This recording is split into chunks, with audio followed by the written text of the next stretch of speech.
Thank you so much to Ryan and Jared and also Susan, who gave me a ride here, for having me this evening. It's an honor to follow up Beth and her wonderful music, and it's an honor to open up for living legend Paget Powell, who is actually my MFA teacher, my MFA professor.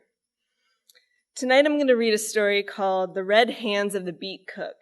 And it appeared in a print journal called Bat City Review last year. The restaurant served mostly Russian food. He was a prep cook, whacking with a cleaver a leek's green tops, carving fat from raw beef, pulling chicken skin up and away from the breast, and jabbing it off with the tip of a small knife. He also prepared the beets. Each morning, he put a case of beets into a deep metal sink and turned on the tap. He scrubbed them in their pink water, pulling off whiskers and shaking the greens until the sink's base was grainy with dirt. He put half the beets on a baking sheet into an oven and grated the other half, for borscht, into a pot the size of a small child. He put in onions, potatoes, carrot, celery, leftover borscht from the day before, a fistful of salt, anything that needed saving. Throughout the day, the other cooks tasted it and added cabbage, hot paprika, broth when it cooked down too low. After the borscht was started, he drained the sink and went outside to smoke 3 cigarettes, slowly. He had red hair, and his face turned blotchy in the winter sun and dry air. Back in the kitchen, he blinked in the dim light to pull a tray of beets from the oven. In early afternoon, when the roasted beets were the temperature of his own hand, he rubbed off skins and thin roots with a towel. He sliced them thin or diced them fine. What the cooks didn't use in other dishes, they added to the borscht. His younger brother was a banker who often came to the restaurant for lunch. The beet cook would ask the server if his brother was alone or with someone. If the brother was alone, the prep cook went to say hello. If the brother had colleagues or clients with him, or his wife, the beet cook would not say hello. "Your brother's handsome," one of the waitresses told him. "He has your red hair, but his is more that auburn color, isn't it? You're more like a strawberry blonde." His little brother was taller than he, but had been shorter for most of their lives. The beet cook had sprung up fast, 6 feet tall at 13, and stayed there. His brother had grown slowly, from a frail boy with arms widest at the elbows to a striking 6'6". When they were children, their mother spent her days in the kitchen, using every bread loaf's end for crumbs to thicken stews, keeping vegetable scraps for stock, making sliced cow tongue on toast for dinner, and grinding the leftovers the next day to put into soup. Before the holidays, from early morning to late night, she lived on her feet in the kitchen. He never saw her anywhere else until guests arrived, dozens, family from all over the city. At the end of his shift, he washed dishes. When he washed large stock pots, he didn't always think of a certain day in childhood, but often did.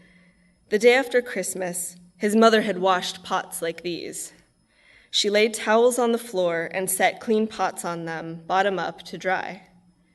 He must have been 4, his brother 3, when they turned 2 pots right side up, got into them, and put the lids over their heads to surprise their mother.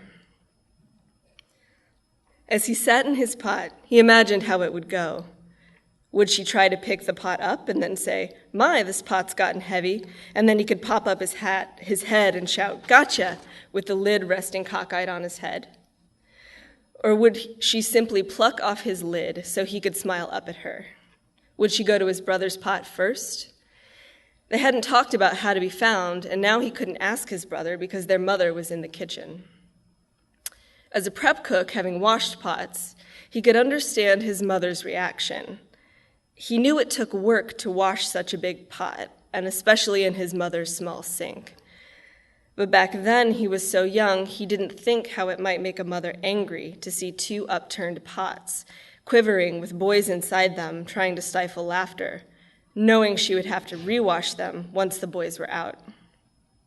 He was also too young to think that his mother might be tired after cooking for so many days and cleaning up after a house of guests. What his mother did was continue to wash dishes. On an ordinary day, she moved fast, banged the pots in the sink and out onto the countertop, clanked silverware as she shuffled through it with soap and water. On that day, she was controlled. She put pans softly down in the sink. He realized he'd made his mother angry. He raised his lid and peeped through the small crack. His mother ran a sponge around and around a saucepan, staring at the wall above the sink. He rested in his pot and sucked his thumb. His brother sniffled from the other pot. Their father came in, asking, "Where are the boys?"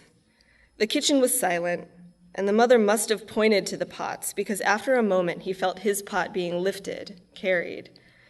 His brother's pot must have been lifted and carried too, because when it got quiet again and cold, and when they popped up their heads, they were in the snowy backyard. He sat with no coat in his metal pot. He sat for so long he couldn't feel his sharp butt bones resting on the pot's cold bottom. For so long he forgot he could get out. For so long he forgot he had put himself in that pot, even though he heard his little brother get out and run to the back door. Eventually, his mother came to kick over his pot and tell him, "Get in the house." And it had felt like 4 hours, but must have been 30 minutes. He followed his mother through the snow. Inside, she pulled off his socks, rubbed his white feet. "Your brother almost froze," she said.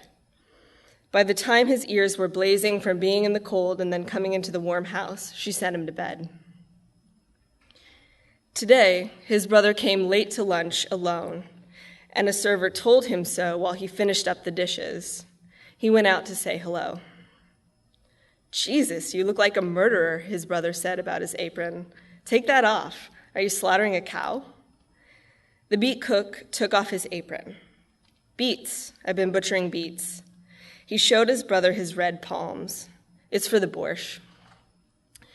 To his surprise, his brother took his hand and turned it over, palm down. "I wonder why the beets stain your skin but not your fingernails." They looked at his pale fingernails with their magenta cuticles. The brother dropped his hand to call for a beer from a passing waitress. The brother said, "Listen, you need to see Mom. She's lonesome, and I can't be the only one to visit her. We want to have you and Mom over for dinner." "If I don't have a choice, then I will," the beet cook said. "When?" His brother said Thursday and 6 p.m., and that he had to be there right on time. The server set down a beer. "I can bring something," the beet cook said. No, the brother said quickly. "We don't need you to make anything. Just show up. I want to see you sometime when you're not wearing a bloody apron." He agreed. He put his hands in his pockets and left his brother to eat the fat sandwich that had arrived. On the walk home, the beet cook exposed his hands in the cold to examine the soft parts that held the stain and the hard parts that were light. Thanks.